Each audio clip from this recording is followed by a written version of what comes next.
Hai, Assalamualaikum warahmatullahi wabarakatuh. Good morning, my students.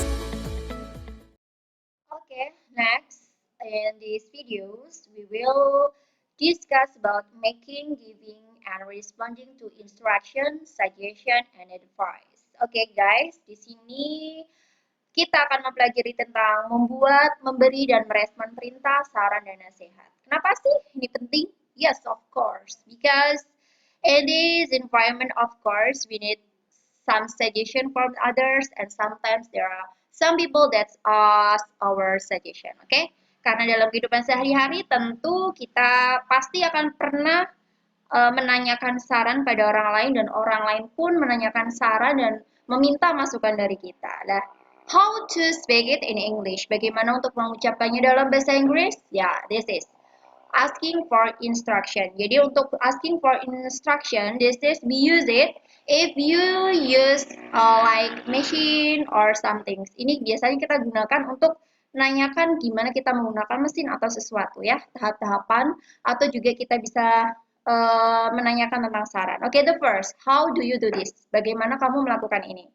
How do I blah blah blah? What is the best way to? Or how do I go about it? What do you suggest? How do you suggest I proceed? What is the first steps? Okay, that is the asking for instruction.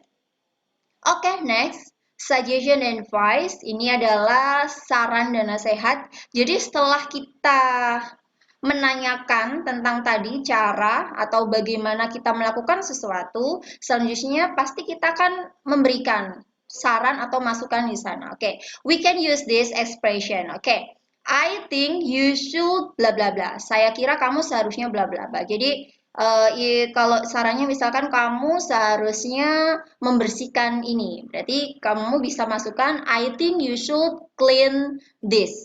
Or I don't think you should, saya kira I don't think you should open this window. Saya kira kamu seharusnya tidak membuka jendela ini. Atau kamu bisa pakai why don't we, let's, what's about. Jadi misalkan bagaimana kalau kita pergi ke bioskop? What's about going to the movie?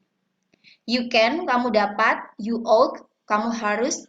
You'd better, kamu lebih baik.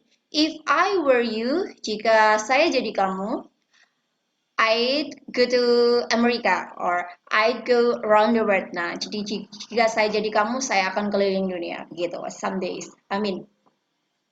Okay, the next. This is kalau kita biasanya setelah memberikan saran tadi, kita mau masuk ke tahapan selanjutnya untuk menghubungkan kalimat tadi. Nah, kita bisa menggunakan ini, continuing and finishing. Jadi, bisa kita gunakan the last step is bla bla bla.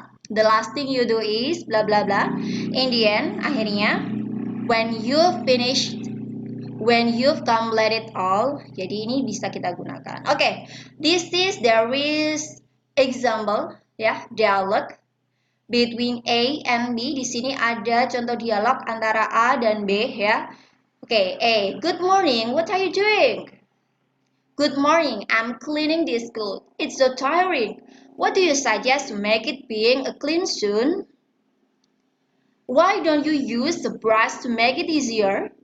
That's good idea. Thank you. You are welcome. Oke, di sini ada 5 percakapan ya antara A dan B. Jadi di sini coba kira-kira bisa ditebakkah dari ungkapan di sini yang meminta saran yang mana? Oke, yes, you are right. What do you suggest to make it being clean soon? Ya, apa saranmu untuk menjadikannya bersih dengan segera? Iya, itu adalah permintaan saran. Oke, and then next untuk memberikan saran kira-kira yang mana ya? Yes, you are right. Why don't you use a brush to make it easier? Mengapa kamu tidak menggunakan sikat untuk membuatnya membuatnya lebih mudah ya. Jadi untuk membersihkannya lebih mudah. Jadi ini bukanlah why don't you use the brush to make it easier. Ini bukan pertanyaan, tapi sesungguhnya adalah memberikan saran. Oke, and then be response. That's good idea. Itu ide yang bagus. Thank you. Thank you. Jadi kalau kita selesai diberikan saran, tentu kita harus mengucapkan terima kasih. Dan untuk meresponnya, kita harus mengucapkan you are welcome. Sama-sama. Jadi thank you sama you are welcome. Okay, that's all our video. Thank you for watching this video and see you to the next video. Bye bye.